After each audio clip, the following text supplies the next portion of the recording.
आज हम बात करेंगे एग्रेशन पे। एग्रेशन की कितनी इकसाम होती हैं, उसके बाद हम डिस्कस करेंगे कि हम इसे कंट्रोल कैसे कर सकते हैं, गुस्सा हम करते क्यों हैं, ये सारी चीज़ें हम डिस्कस करेंगे। गुस्से के बारे में बात की जाए तो मैं हमेशा जब भी एग्रेशन की मैनेजमेंट करती हूँ, मैं अपने क्लाइंट से एक क्वेश्चन करती हूँ कि हम गुस्सा करते हैं या हमें गुस्सा आता है। तो मोस्टली आंसर होता है कि हमें गुस्सा आता है, हालांकि ये बिल्कुल गलत है। ऐसी चीज़ जो हमारे कंट्रोल में है, इट मीन्स हम वो करते हैं। मेरा दिल चाह रहा है मैं मॉर्निंग वॉक पे चली जाऊँगी, मेरा दिल नहीं चाह रहा है मैं नहीं जाऊँगी। ऐसे ही गुस्सा भी इसी तरह का है कि अगर मैं चाहूँगी तो मैं गुस्सा करूँगी, अगर मैं नहीं चाहूँगी तो मैं गुस्सा नहीं करूँगी। इसीलिए इस कॉन्सेप्ट को अपने जहन से सबसे पहले निकालिए कि गुस्सा हमें आता है। सब लोग यही कह रहे होते हैं मुझे गुस्सा आ गया। कोई भी आता है वो यही कहता है कि हाँ जी मुझे गुस्सा आता है, तो मुझे इसका हल बताइए। जैसे ही आपने अपने जहन को सबसे पहले सिर्फ इतनी सी बात गाइड कर दी और समझा दी कि गुस्सा मैं करता हूँ, ये मेरे कंट्रोल में है, अगर मैं चाहूँगा तो मैं कंट्रोल कर लूँगा, अगर मैं नहीं चाहूँगा तो मैं इसको कंट्रोल नहीं कर पाऊँगा। हम देखते हैं कि गुस्से की कितनी इकसाम है। एंगर की सबसे पहली टाइप है एग्रेसिव। इसमें जब इंसान गुस्सा करता है तो वो सूरत हाल पर काबू पाने की ज़रूरत महसूस करता है, लेकिन वो दूसरों के साथ इस वक्त तक लड़ाई झगड़ा करता रहता है जब तक दूसरा शख्स खुद को मुजरिम न महसूस कर ले या पीछे ना हट जाए। इसमें वो दूसरे इंसान को थ्रेट्स दे सकता है, अब्यूज़ कर सकता है या जलील करता है। दूसरा स्टाइल है पैसिव।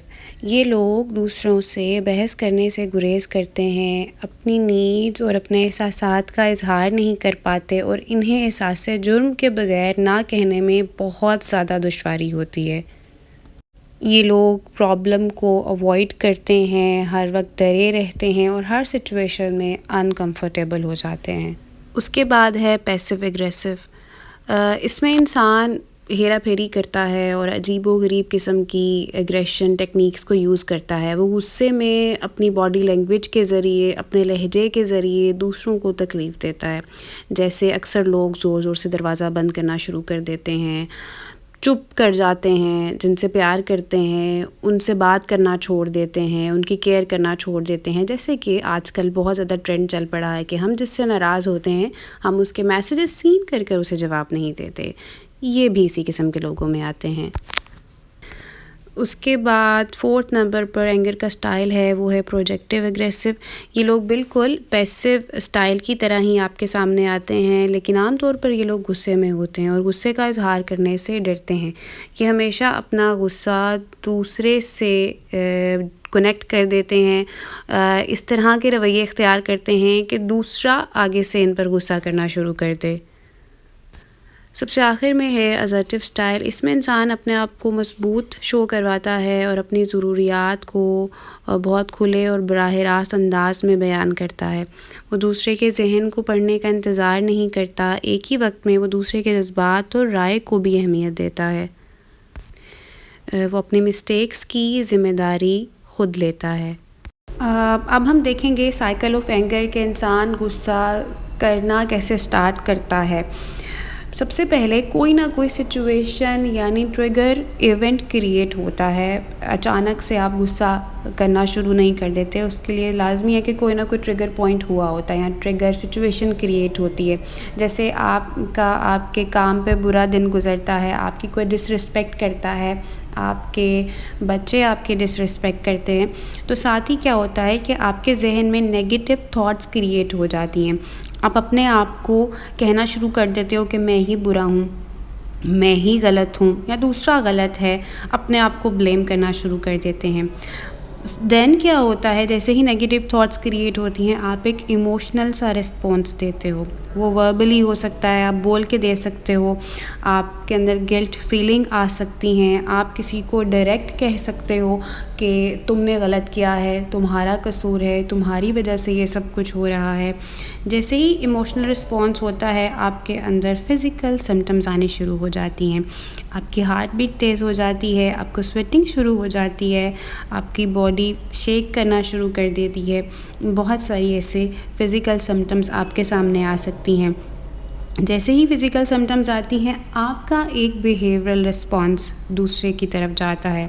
आप फाइटिंग शुरू कर सकते हैं, आप आर्ग्यू करते हैं, आप क्रिटिसाइज़ शुरू कर देते हैं। इस तरीके से इंसान जो है एक किसी भी छोटी सी सिचुएशन की वजह से जो है इन सारी चीज़ों से गुज़र कर वो एक बिहेवियरल रिस्पॉन्स देता है। यानी सिचुएशन हमारे कंट्रोल में नहीं होती, बाज़ू का दूसरे का रिस्पॉन्स या दूसरा जो सिचुएशन क्रिएट कर रहा है वो आपके कंट्रोल में नहीं है। अगर हम अपने आप को उस ट्रिगर सिचुएशन पे ही होल्ड कर लें, अपने अंदर नेगेटिव थॉट्स ही ना क्रिएट करने दें, तो हम किसी को बिहेवियरल रिस्पॉन्स देंगे ही नहीं। यानी हम चिल्लाएंगे नहीं, हम किसी को मारेंगे नहीं, हम किसी से आर्ग्यू नहीं करेंगे। अब हम अपने गुस्से पर काबू कैसे पा सकते हैं, ये हम देखते हैं। अब हम एग्रेशन की मैनेजमेंट की तरफ आते हैं। सबसे पहले ज़रूरी है कि हम हमारे ट्रिगर पॉइंट्स को नोट डाउन करें। अब कोई एक हफ़्ता लगाकर अपने ट्रिगर पॉइंट्स को नोट डाउन करें, एक लिस्ट बनाएं। जैसे ही वो लिस्ट आपके सामने आएगी, आपने उस सिचुएशन से अवॉइड करना शुरू करना है। लेकिन अब हम हर बार बहुत सारी चीज़ों से अवॉइड नहीं कर सकते, इसलिए आपने सिचुएशंस को और लोगों को फेस करना शुरू करना है। आपको जस्ट अवॉइड किस चीज़ से करना है? ऐसी कन्वर्सेशन से जिसकी वजह से आपके अंदर एग्रेशन आता है। इसके अलावा आप जैसे ही आपको लगे कि आपके अंदर गुस्सा आ रहा है, आपने लंबे गहरे सांस वाली प्रैक्टिस करनी है। लेकिन उसका तरीका क्या होता है कि आपको 4 सेकंड के लिए नाक से गहरा सांस लेना है। यानी आपको 4 सेकंड लगे नाक से गहरा सांस खींचते हुए और उसे पेट में ले जाते हुए 4 सेकंड तक उसको अपने होल्ड करके रखना है। जैसे ही आप उसको जो है निकालेंगे, उस सांस को, आपको 6 सेकंड लगें उस सांस को निकालते हुए। ये प्रैक्टिस आपने 3 से 4 मिनट कम से कम करनी है। इसके अलावा आपको एक बहुत फ़नी चीज़ करनी है। आपको पेपर और पेंसिल लेना है, आपको अपना एंगर ड्रॉ करना है, आपको मुख्तलिफ़ शक्लें बनानी है। जैसा आपको लगता है कि मैं एंगर में ऐसा लग सकता हूँ या दूसरा इंसान कैसा लगता है। जैसे ही आप वो क्रिएट कार्टून करेंगे, आपको लगेगा कि मैं तो बहुत अजीब लगता हूँ, तो मुझे गुस्सा जो है वो नहीं करना चाहिए। इसके अलावा आप 50 जंप्स कर सकते हैं जहाँ पर आप मौजूद हैं। अगर कर सकते हैं, अगर पॉसिबल है तो आप ज़रूर कीजिए। इसके अलावा आपको 100 काउंटिंग करनी है, लेकिन बैकवर्ड। आप बैकवर्ड भी कर सकते हैं, आप वैसे भी कर सकते हैं। इसके अलावा आपको जो है अपने एंगर के बारे में लिखना है। आपको लिखना है कि मैं गुस्सा क्यों कर रहा हूँ, मुझे जो है वो ऐसी क्या ज़रूरत पड़ गई है कि मैंने अपना इजहार इस तरीके से किया है। इसका बेटर ऑप्शन क्या हो सकता है, ये आपने ख़ुद से पूछना है।